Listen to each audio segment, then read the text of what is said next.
दोस्तों, बिहार में वोटर अधिकार यात्रा खत्म हो चुकी है, लेकिन आज हम आपको बताएंगे कि कैसे इस यात्रा में खलल डालने की कोशिश पूरी तरीके से बीजेपी ने की थी, लेकिन महागठबंधन टस से मस नहीं हुआ, कांग्रेस टस से मस नहीं हुई, राहुल गांधी बिल्कुल भी नहीं हिले और इस वजह से ही बीजेपी जो करने की कोशिश कर रही थी वो पूरा नहीं हो पाया। दरअसल आपने भी वो तस्वीरें देखी होंगी जब बीजेपी और कांग्रेस के कार्यकर्ता जो थे वो आपस में भिड़ गए थे। वो आपस में ऐसे भिड़े कि कांग्रेस का जो दफ्तर था वहां पर बहुत ज्यादा नुकसान देखने को मिला था। बिहार में जो कांग्रेस का दफ्तर है वहां पर काफी ज्यादा पत्थरबाजी हुई थी, कार्यकर्ताओं में झड़प हो गई थी, बहुत सारी ऐसी तस्वीरें सामने आई थी।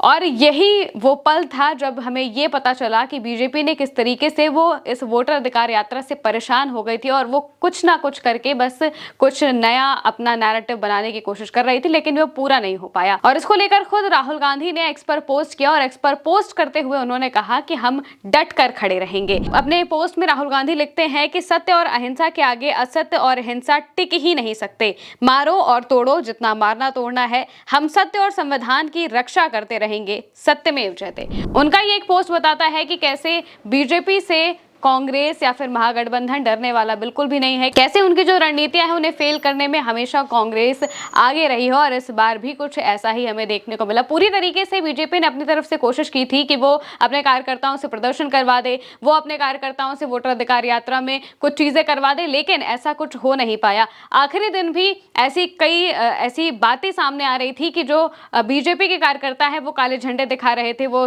वोटर अधिकार यात्रा को बीच में रोकने की कोशिश कर रहे थे, लेकिन ऐसा कुछ हो नहीं पाया। उनके जो मंसूबे थे वो पूरे नहीं हो पाए और राहुल गांधी ने खुद ही इसको लेकर पोस्ट कर दिया और कह दिया कि आपको जितनी तोड़फोड़ करनी है, आपको जितनी मारपीट करनी है आप कर लो, लेकिन हम खड़े हैं और हम हमेशा खड़े ही रहेंगे, क्योंकि जो वोट देने का अधिकार है वो सबके पास होता है और यही अधिकार छीना जा रहा है और इस वजह से ही पूरी की पूरी वोटर अधिकार यात्रा कर ली गई है। और ये यात्रा पूरी हो चुकी है, लेकिन इसके साथ ही पटना में बहुत बड़ी रैली, बहुत बड़ा जन सैलाब होगा, एक जन समर्थन जुटाने की पूरी कोशिश होगी। काफी सारे इंडिया गठबंधन के नेता अब पटना में दिखाई देंगे और वहां पर बहुत बड़ा प्रोग्राम होगा। दूसरी तरफ अगर वोटर अधिकार यात्रा की बात करें तो आखिरी दिन पर जब अखिलेश यादव, तेजस्वी यादव और राहुल गांधी, ये तीन बड़े नेता जब एक जीप में दिखाई दिए तो बिहार का माहौल पूरी तरीके से बदल गया था। राहुल गांधी, अखिलेश यादव, तेजस्वी यादव जैसे ही इन्होंने जनसभा की मंच पर वो जैसे ही चढ़े थे तो आप ये तस्वीर देखिए कि वहां पर जो लोग मौजूद हैं उनका जोश देखिए, उनका उत्साह देखिए।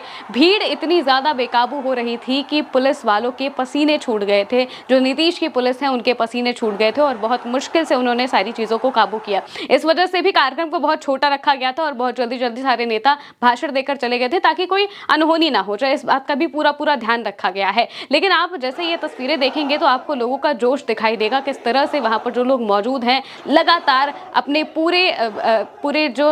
जोश होता है उसके साथ नारेबाजी कर रहे हैं, उसके साथ हाथ हिला रहे हैं, बहुत तेज आवाज में बातें कर रहे हैं और यही दिखाता है कि इस वोटर अधिकार यात्रा ये जो थी ये कितने अच्छे तरीके से सफल रही है। इसे रोकने की कोशिश से, तोड़ने की कोशिश, इसका जो नैरेटिव है वो बदलने की कोशिश पूरी तरीके से बीजेपी की तरफ से की गई, लेकिन ये हो नहीं पाया और कांग्रेस ने और महागठबंधन ने बहुत अच्छे तरीके से वोटर अधिकार यात्रा को समाप्त कर दिया है। फिलहाल के लिए मेरे साथ इतना ही। आप देखते रहिए उल्टा चश्मा यूसी।